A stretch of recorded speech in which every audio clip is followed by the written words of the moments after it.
Megacities. Now, as Australia's population booms, as I said, with the jobs moving that kind of way and where all the jobs are, what's going to happen is you're going to naturally start to see some of the major cities in Australia, and that's especially on the East Coast, start to form almost these kind of mega cities. So one of them is the Gold Coast to the Sunshine Coast. So that would be connecting basically Brisbane to both the Sunshine Coast and also the Gold Coast, with basically an urban area the whole way between there. Now, that's not the case at the moment because if you go between sort of Coomera and also, and I'd say the outskirts of Brisbane, right up, I'd even say probably towards the outskirts of Carina, it's fairly almost rural in some parts of that.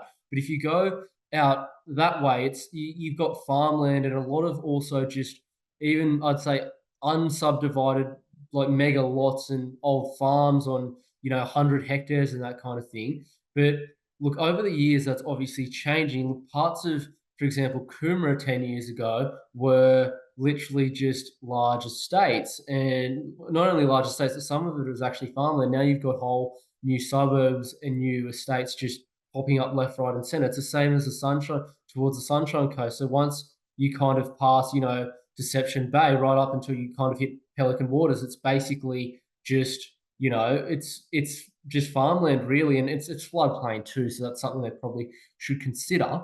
But that's something that's happening there. So some of that's being subdivided. So you got, especially around Caboolture and those sorts of areas, up past Narangba, those kinds of areas too. New estates going in left, right, and centre. So it's becoming urbanized more and more and more in the future. So you're going to see these mega cities. So you can see here, Southeast Queensland's 200-kilometre city is predicted to grow by 1.5 million to 5 million in 20 years. And now that's because they're saying that if it were to be connected the whole way down the coast, you'd include all three populations together, and you'd obviously have the new actual migrants in there too, or not migrants, but the new people that are actually living in there too, which would add to the population, which would then amount to 5 million. Now, that's not only, should I say, to Brisbane. Sydney also has something very similar. So there's actually a government policy, and not policy, but an actual government, should I say, idea that we'd have a thing called the six cities. So you can clearly see here that you'd have the Eastern Harbour City. So that's the eastern quadrant of Sydney. So that would basically be inner west, lower north shore, your upper north shore, northern beaches, and your southern shire. Then you'd have your central river city. So that includes some parts of St. George, basically Parramatta, right up to kind of your inner hills district of just northern Parramatta. So that's like North Rocks, that kind of way too.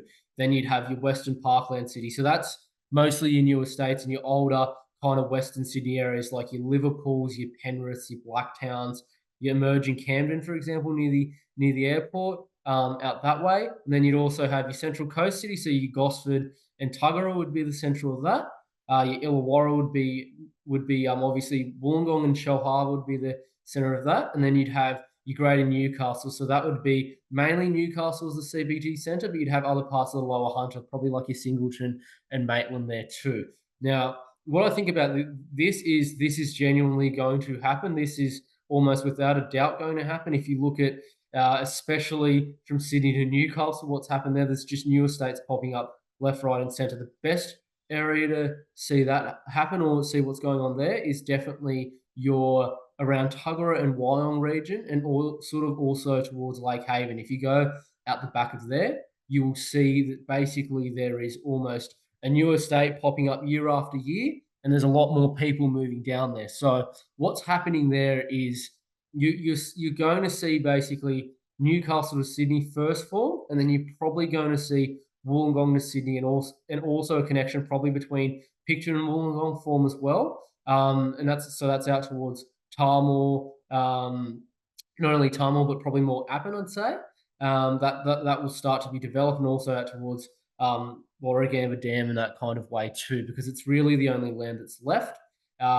Also, you'd have out even further between basically Box Hill in Sydney and also the Hawkesbury. That's the other part of land that's kind of left. And then once that's done, it's only really, we can only really go up from there because we're just geographically landlocked in every direction. Thanks so much for watching. Please subscribe to the channel, and if you're looking for a buyer's agent in Australia's best performing suburbs, be sure to reach out via www.compoundinvest.com.au. The details are below. Thanks again, and welcome to the channel. I'll see you in the next one.